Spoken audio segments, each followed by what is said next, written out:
Hello, everyone. Welcome to Radical Audacity in Love and Life. I'm Tiffany Kane, the Heck Yes Coach, and I am here today to talk to you about a beautiful, tiny little way to show radical authenticity for yourself. I was on a walk this morning, and the walk inspired today's episode. I'm going to tell you why. Little backstory.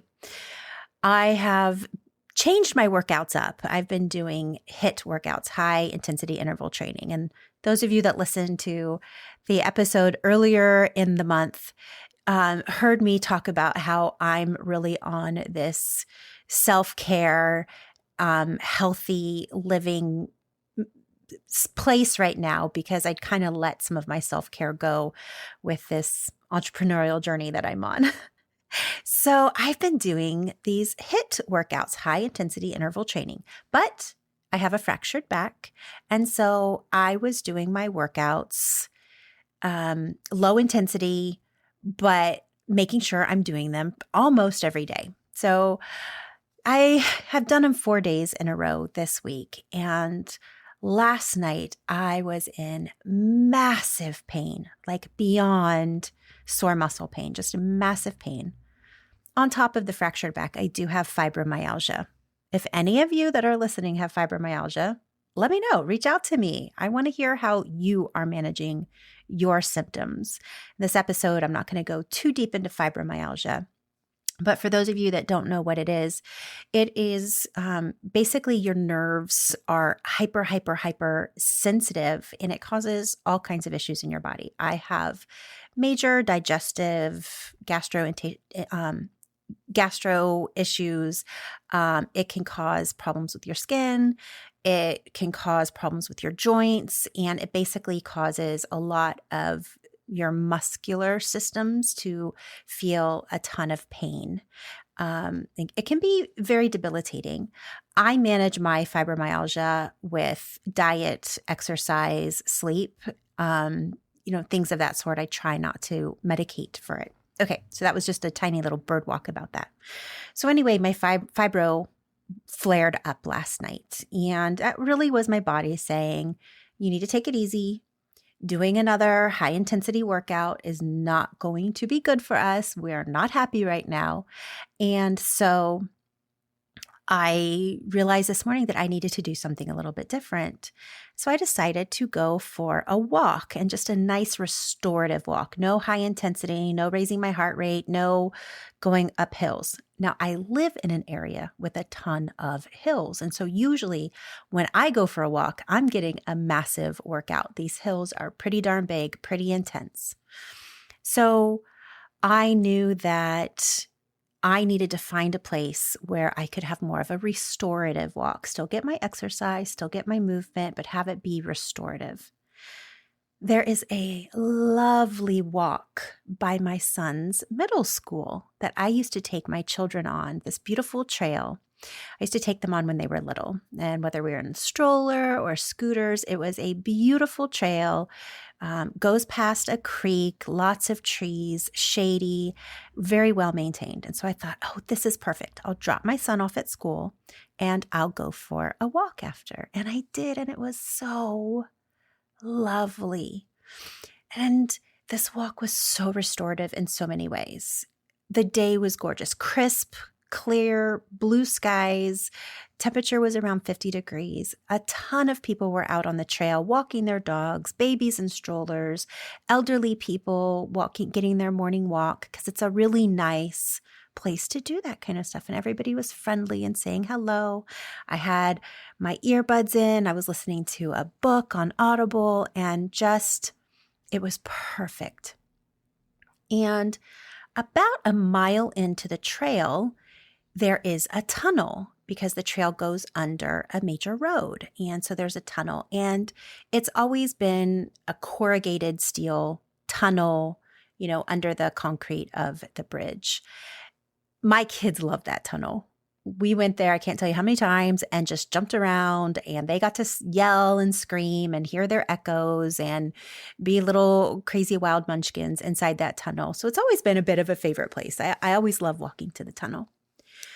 But today, that tunnel was different than it's ever been. And this is why I'm talking to you today. This is what this episode is about. And you'll come over to my Instagram and look at the pictures, because I'm going to describe this tunnel to you, but my words don't do it justice. A picture is worth 1,000 words, right? So this tunnel that in the past had just been corrugated steel tunnel now is beautifully painted. Yes, our city invested in at this art project to turn this tunnel into something beautiful. And they had painted these beautiful, vibrant colors.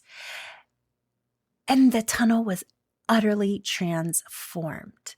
I was so taken with the beauty and the creativity, and it's still a work in process. They're not done. You could see, and you'll see in the pictures when I post them on Instagram, you'll see that some of the colors are a little more muted because it's the base color. Some are more vibrant. And then there were artists in there today working on the patterns that they're going to paint in the tunnel. I am so excited for this.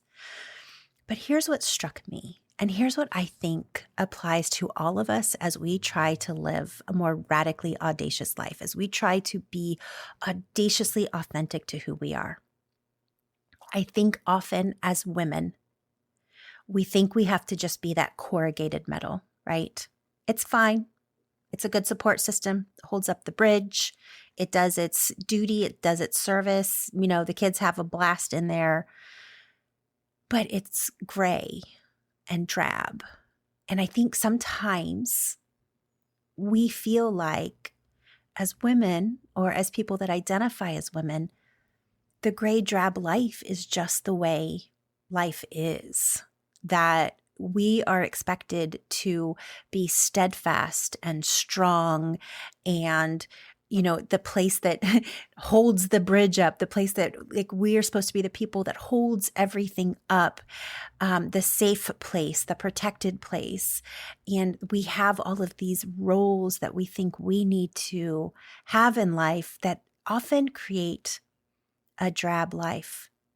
But no, this tunnel showed us just a little bit of Technicolor, just a little bit of that vibrancy suddenly transformed this tunnel into this place of joy, this place where people wanted to take their picture. I pulled out my phone and was snapping some selfies and snapping other pictures. I was like, it suddenly, the vibrancy and the color transformed this tunnel. And it just made me think, this is such a beautiful metaphor for who we are as women. Now, I am not saying go out and, you know, dye your hair bright pink and wear purple lipstick, unless that's your thing. I mean, I know women that rock that beautifully. But what I'm talking about is living this Technicolor life. My friend Katrina McGee coined that phrase, the Technicolor life. But living this Technicolor experience where everything is more vibrant, where you are more vibrant because you are present. You are there. You are letting yourself and your colors and your light shine. You are not letting anybody dim your light under a basket. You are not letting anybody make you a more drab version of yourself. No, you are fully stepping in to who you are as a woman or a person who identifies as a woman. You are fully stepping into your power and your being, fully present in your moment, and letting that voice out, letting that power out. And when you do that, you are transformed. Like I said, that tunnel was the same. They didn't change the structure of the tunnel. It was the same tunnel. If my kids were still little, they'd be able to go run into that tunnel and scream and yell and hear their echoes and have a blast, right? The tunnel is still holding up the bridge. Like it's that the strength of the bridge is the shape of the tunnel, right? That is still happening. That didn't change. But what changed is the tunnel is now colorful. and vibrant and bright and beautiful and joyful to be around. I want to go back and visit that tunnel. Just like I love being around bright, vibrant Technicolor people who are living their best life and just going for it and being the best version of themselves and letting their voices be heard. Those are the people I'm drawn to and attracted to. And I'm guessing you are too. I was so inspired by this tunnel. I think you can tell. And I hope it inspires you.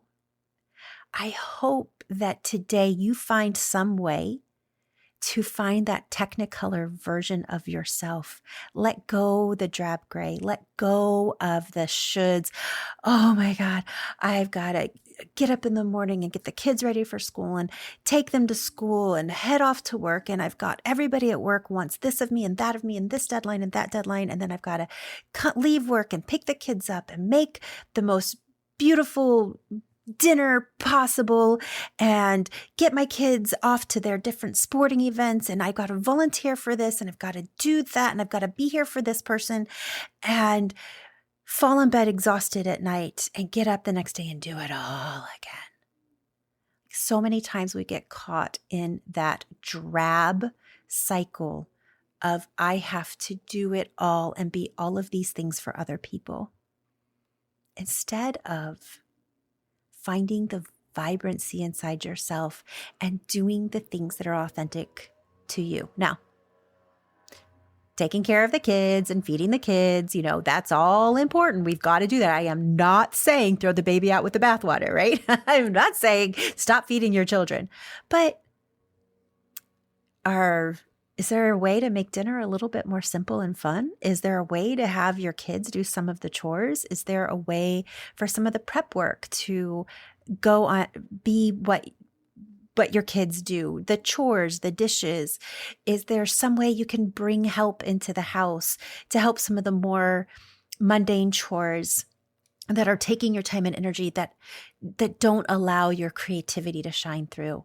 Find ways to have other people take care of things that need to be done to help you out. You don't have to do it all, so that you have room and space for your creativity, for your vibrancy, for your best self. This is good for everybody. Everybody around you wants a happy, vibrant you. The gray, drab, sad, exhausted, burned out version of you is not fun for you. It's not fun for your children. It's not fun for your partner. It's not fun for your friends. It's not fun for your coworkers. It's miserable for everybody, most of all yourself. And so finding those moments of vibrancy, getting the help you need, delegating chores, saying no to your boss when the deadline is completely makes no sense and they're throwing their work on you, finding ways to find the balance, to find your boundaries, set your boundaries so that you have space for your true, authentic creativity. That's where the Technicolor comes in. That's where the magic happens. You have to have space for yourself. I would love to hear how you are finding the Technicolor moments in your day. How are you finding the Technicolor pieces of yourself? How are you letting your vibrancy and your creativity and the being you, just your being, how are you letting that shine through so that you can be that version of yourself? I'd love to hear it. Reach out to me on Instagram. I love when you DM me. Come find me and let me know, how are you living your Technicolor life? Also, if you check in the show notes, there is a link where you can leave me a voice message, and I will probably be sharing your voice message on this podcast. So feel free to leave me a message. Thank you so much for listening today. If you enjoyed this episode, remember to follow, subscribe, so that you get every episode as it comes out. And like I said, reach out to me. I love to hear from you. Have a beautiful day. Remember to raise the volume of your voice. I'm listening.